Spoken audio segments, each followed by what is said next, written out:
Okay, welcome to part 2 of writing a recursive descent parser grammar, toy grammar from scratch. Today we are going to do operators that have stronger and weaker groupings. So if you think about the mathematical expression a plus b times c, we know from math that there's implicitly a set of grouping parentheses that go here on the b times c, and then those bind more tightly than the a plus part of the computation. So what's interesting is that the toy grammar that we're working with is called a LL1 grammar, which is a left to right, leftmost derivation, looking ahead one token kind of grammar. So we're going to get to the plus, and that's our look ahead token. And then we're going to need to know that this B times C is binding more tightly than the A plus, even though the A plus actually came first.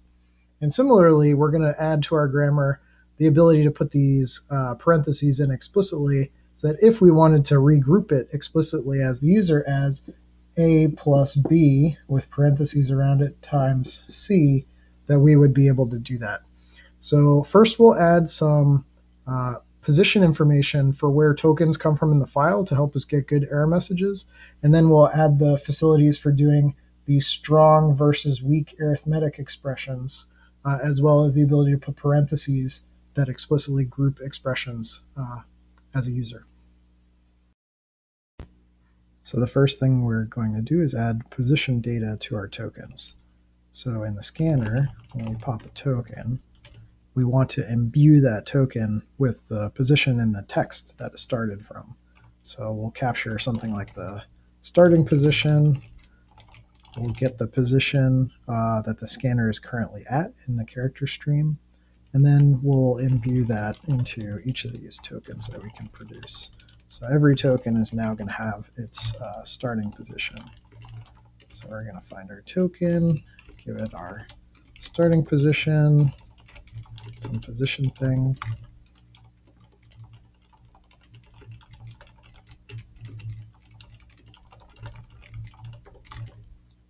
Okay, we have to define what pos is. And for this, we can actually use a data class. And line number and column number will make up a position. And to stringify it, even though our line number and column number will be computer science numbers where they start at 0, humans like to see the origin point in their buffer being 1:1, even though it's technically line number 0, column number 0. So we'll return the human string representation, line no plus 1, column no plus 1 for display. And that'll be our string representation.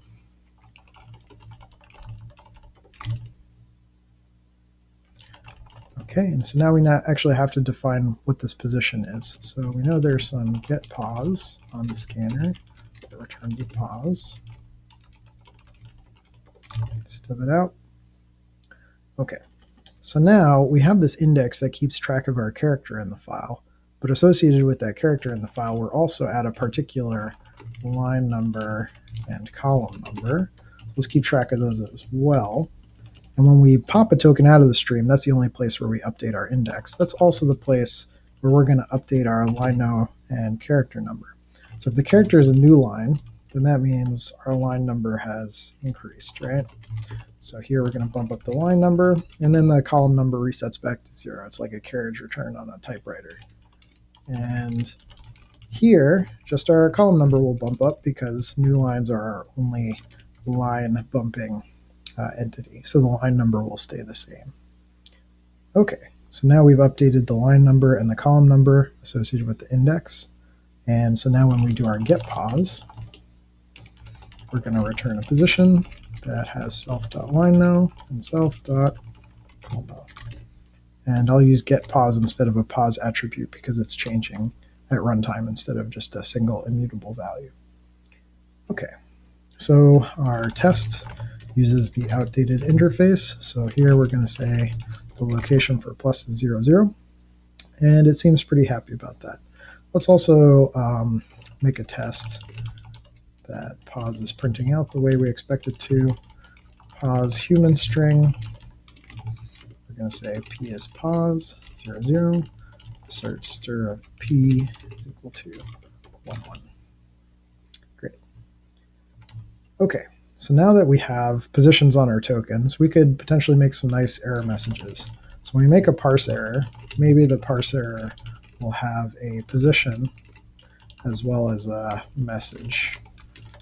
So the exception will still have the same message, but maybe we'll do something like message at pause. And then we will create our pause, will be pause, so that people could query it as an attribute on the parse error. So parse error, here we need to give it a position, and then tokens should now have positions. So we should be able to give it toke.pause. Okay, so it seems reasonably happy about that. However, we may not ever go down this path, but at least the type system seems happy. So now that we have our basic positions on tokens and we can make nicer error messages, let's try to extend our grammar with parenthesized expressions. So we're going to add a production, add a production to the disjunction for expressions that we call parenthesized expression, and that will be a open parentheses followed by an expression followed by a closed parentheses. So you can see this is a recursive definition, right? A parenthesized expression will have this leading token followed by the recursion back to an expression. So you can put any number of parentheses in here and it should match them all up. That's the beauty of a context-free grammar, is it can match up these starting and ending tokens. So that's some computer science theory that's nice to see happening in this recursive descent parser. So, but not essential for making it work. So here we're kind of assuming off the bat that we can parse a number out of the front of the stream, but we actually might see look ahead is self.peekt.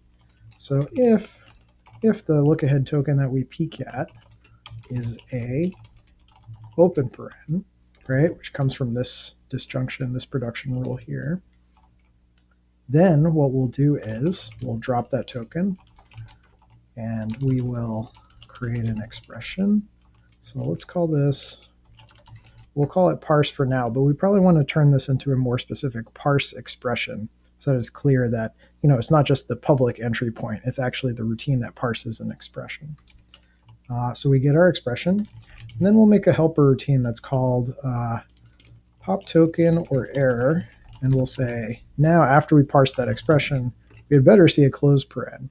And then we can say expected a closed paren to match open paren at, and then we'll say start paren, oparen dot pause. Okay, and we'll make that a format string. Okay, and now that we have that, we'll return our expression. And again, this is an AST, not a parse tree, so we're okay not representing the parentheses in the resulting node that we return back. We're actually just grabbing the expression that's inside the parentheses and returning it back out immediately. So even though there's more structure there in the literal text, because the AST just tries to represent what matters about the grammar, it can take shortcuts and not have to represent like every set of parentheses that exists. Okay, so we don't know what oparen is. So we go to token kind, and we make this open paren, and we make a closed paren. Okay, and so now we have no pop token or error, which I made up but didn't fill in yet. So that's going to piggyback on pop token itself. And so we're going to say result is pop token, and then we say if result.kind is not equal to the target kind that we wanted. Then we're going to raise a parse error. We're going to say result position expected, whatever target is, got whatever result was. And if it is what we wanted it to be, then we just return it. So it's a little helper wrapper there. Okay, so we also want to provide a custom error message that we can put as a suffix here if the test fails, where it wasn't what we thought it was. self underscore popt. Got a dot somewhere. Here. All right, so now that is passing all the existing tests. So now let's start making some tests. We should be able to just wrap a number 2 up in parentheses. And because we didn't actually represent the parentheses in the AST that resulted, it should be the same thing, number inside. Remember, we didn't create some special node to represent parentheses. Okay, so now it's blowing up in the scanner. C is digit, so now we're going to say if C is an open paren, return token kind operen with the character and the start position. And we'll do the same thing for close paren. Prefetch that here. All right, so test parse 2. Forgot to change the name of the test. Test parenthesized parse 2. Great. So now we can parenthesize 2, and it works just the way we would expect. We should also be able to parenthesize 2 plus 3.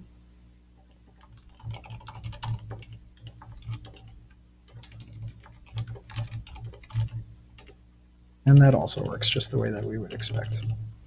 Okay, so now we should be able to parenthesize something inside 2 plus 3.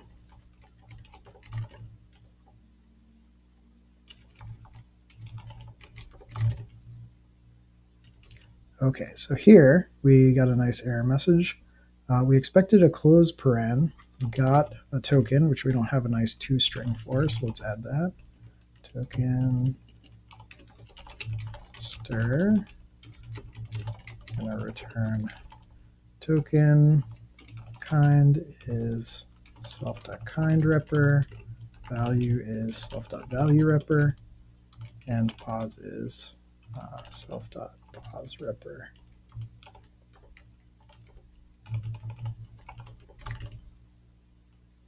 Okay. Oh, this is our repr, not our toString function. So what we're going to start doing here is reworking our rules to kind of ladder from strongest binding to weakest binding. So we're basically going to define a bunch of methods, and certain methods will represent certain production rules in the grammar, and certain ones will bind more tightly than others. They'll kind of be the innermost ones.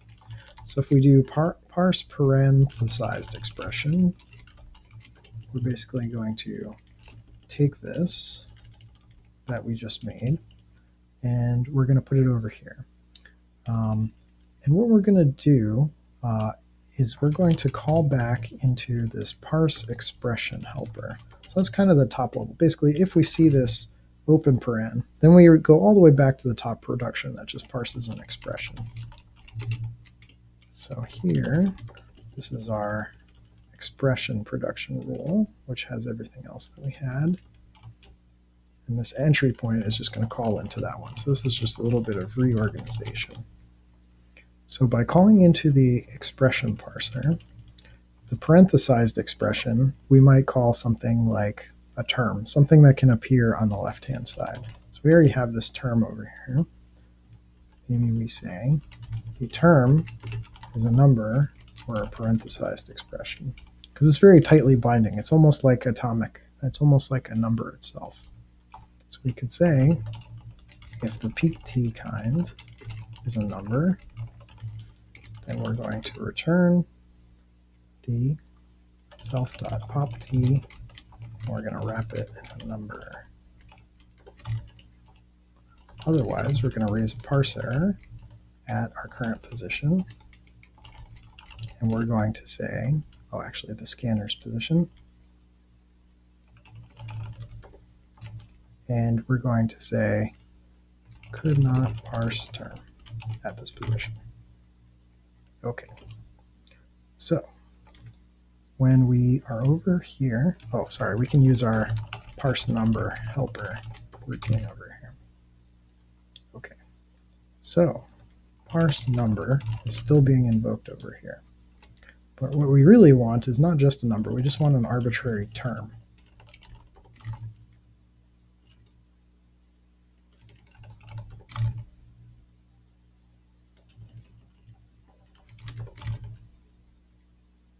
Actually, this accessing look ahead to get the position is a bit of a law of Demeter violation. So I'll just make this helper that says f self look ahead, return self dot look ahead dot pause. Otherwise, return self dot scanner get pause. So if we have a look ahead token, we grab it off of that. Otherwise, we go to the scanner and ask it what its position is. Okay. So on line 180, we're parsing a term. The term is giving us an expression. And then here we're parsing another term. And then add ultimately takes two expressions. So you can see how we restructured this. Basically, we said an expression is either a term or an add node. So add node takes two terms and adds them together. A term is either a number or a parenthesized expression. So a parenthesized expression is kind of all the way at the bottom of all this. It's the most tightly binding one. And then times is a more weakly binding one. It's taking a term and adding it to another term. And you can kind of see how mul is going to fit into this ladder of what's binding most tightly. So here we're parsing a term, we're peeking at a token, we see it's a plus, we grab that token, so that should actually be the plus token. And then we're creating this add operation that's based off these two terms that we saw. So now all of our tests are passing. So if I parenthesize the right-hand side that has the 3, it should also work. Plus paren 3. Great. So, and we should also double check something like double parentheses also works.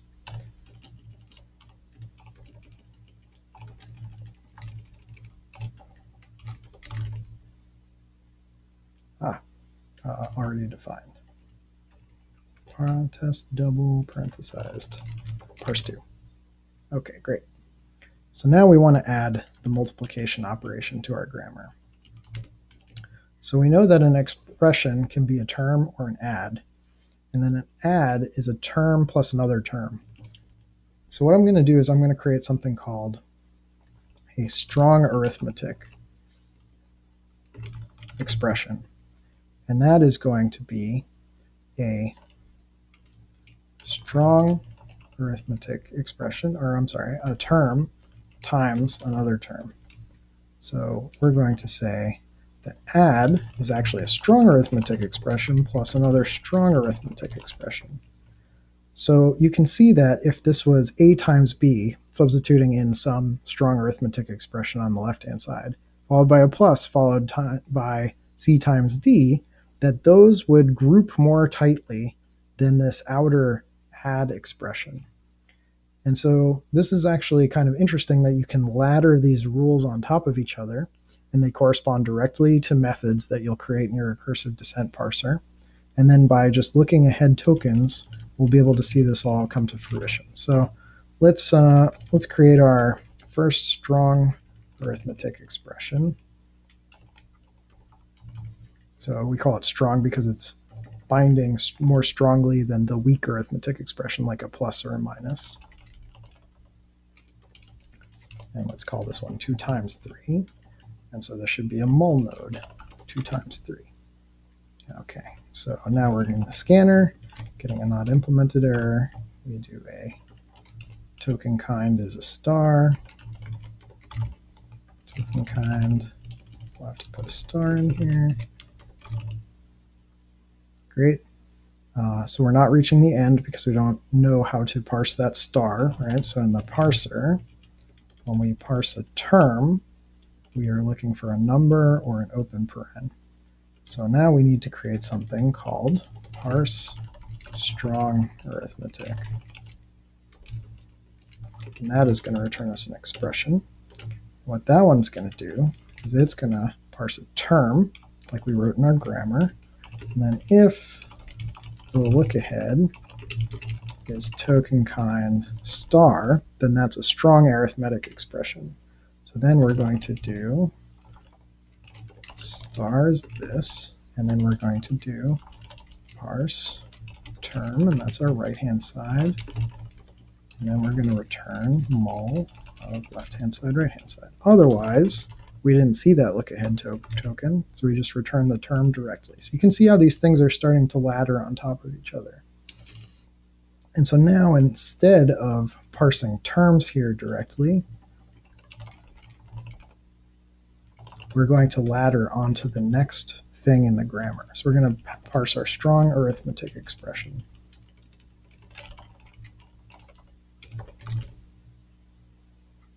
Okay, and mul is not defined because we only defined add so far. This is another binary node.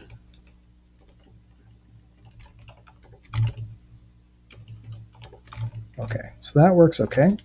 So now the key question is, using the laddering that we made, is it going to parse the right thing if we do 2 plus 3 times 4? All right, so what should we see? On the outside, we should see the add node, right? And then on the right-hand side, we should actually see something that is an instance of a mul node, because the mul should be binding more strongly on the right-hand side. We should not see 2 plus 3 as the left-hand side, and then a multiply operator, and then 4 on the right-hand side. So let's see. If this one is a mul, then we should be able to grab our mul out, ast.children1, and we should be able to say assert is instance mul.children0. That one should be a number. And that one, the right-hand side of that, should also be a number. And actually it should be assert mul.children0 is the number 3. And this one should be the number 4. Test parse strong arithmetic. So let's call it weak outside strong arithmetic. And it passes.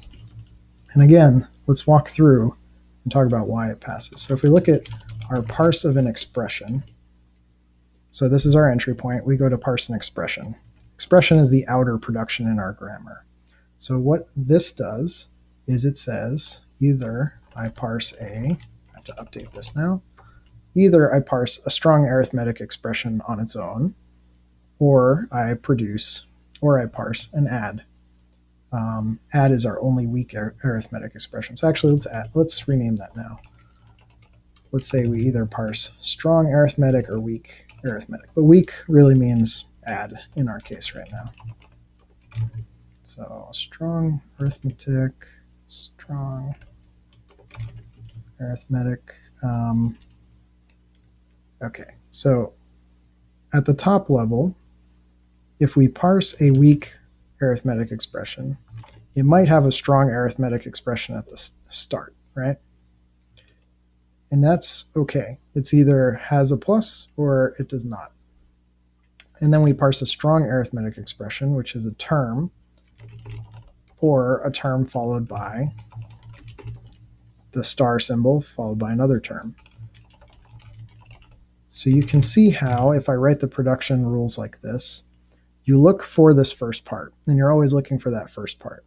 And then if you happen to see the next thing, like a plus sign in this case, or a times thing in this case, then you grab that, and then you go and look for the thing that's on the right-hand side. And so by laddering them like this, you're always making forward progress and always just looking ahead for this one token that indicates whether you should keep going and doing more. And so when we get down to the term, this is like a more atomic thing. It's either a number or a parenthesized expression. If it's a parenthesized expression, that's very atomic. But then inside, it can go all the way back up to the top production in this whole grammar. And so this is kind of how these things can ladder, but also how very tight binding things like parentheses can cause you to go all the way back up to the grammar to allow anything to be present inside of that very atomic structure of these parentheses. So I think that pretty much shows how the weak and strong arithmetic expressions work. What you could do is you could also do something like maybe you also want to do a divide operator. Like maybe it's either term times term or term slash term.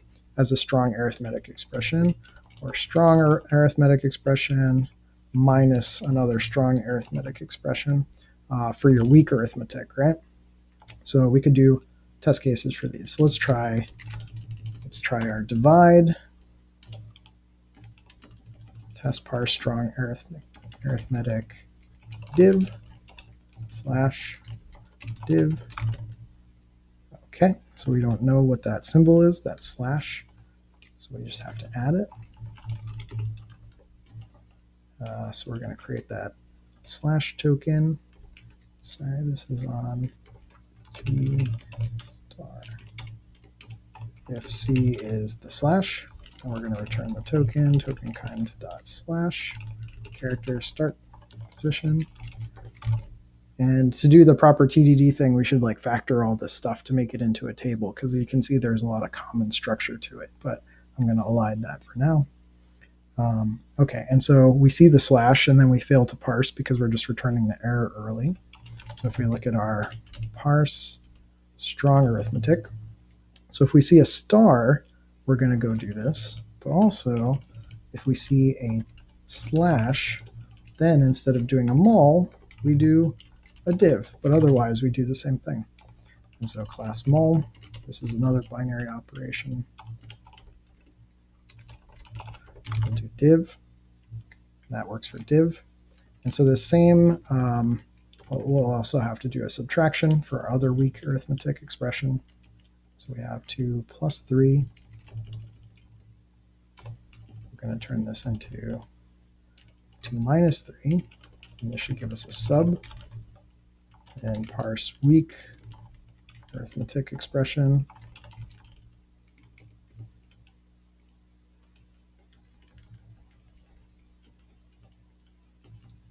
Which I guess we also made parse expr. So technically, to make this reflect the exact structure of the grammar, what we would do is define this method, which corresponds to the production rule for weak arith. And we would take this logic down there. I mean, technically it's not going to make a difference, but it makes the structure of our methods match exactly the production rules of the grammar that we defined. All right, so here we can also potentially see a minus.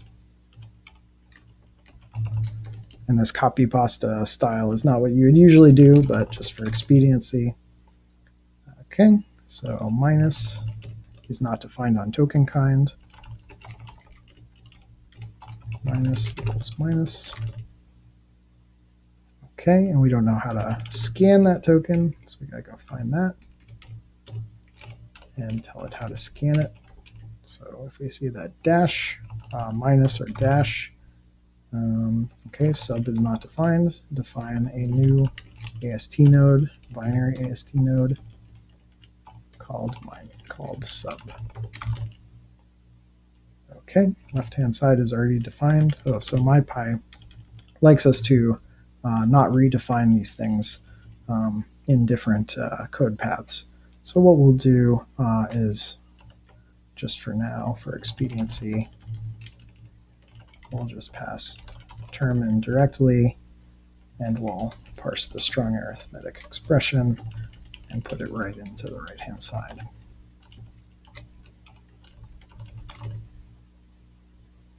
Okay, test parse 2 plus 3.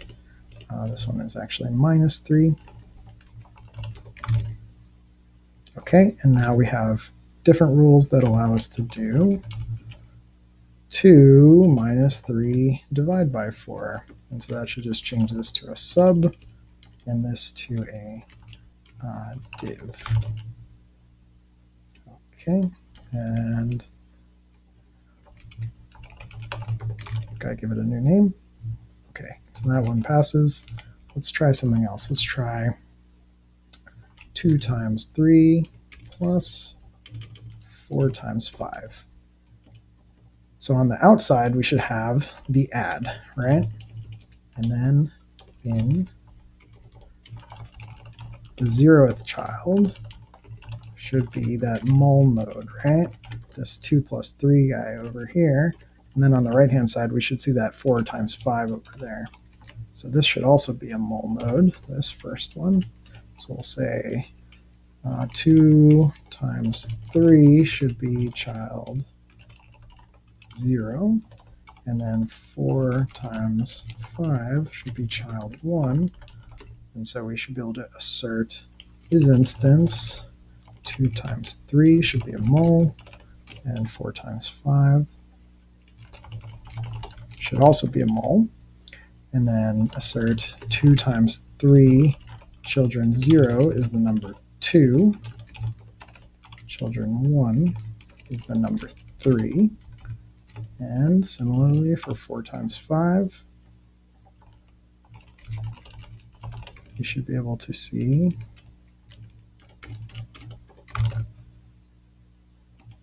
and then we made the same test name again. So we'll say parse weak with strong left-hand side and right-hand side. Okay, and so the key thing to observe here is that by just defining these rules in this hierarchical order, this is what recursive descent parser really means. By defining the rules in this order and making them correspond to the productions in the grammar, basically each method corresponds to one line in this grammar. And by making sure our grammar is defined in the style where we parse a term and then we opportunistically look to see if there's a times or a slash ahead of us, which tells us that we should do a little bit more here before going on. By structuring everything in this way, we have a very clear correspondence between the grammar itself and the way that we write our methods and how they ladder on top of each other. So weak calls strong because strong is a tighter grouping. Strong calls term because term is a more atomic thing. Term is either the parentheses or a straightforward number atom in the grammar. And so the parentheses can go all the way back to the top of the grammar, but they are the strongest grouping structure.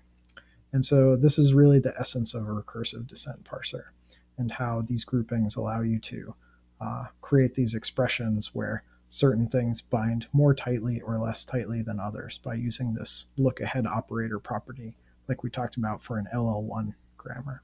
So thanks.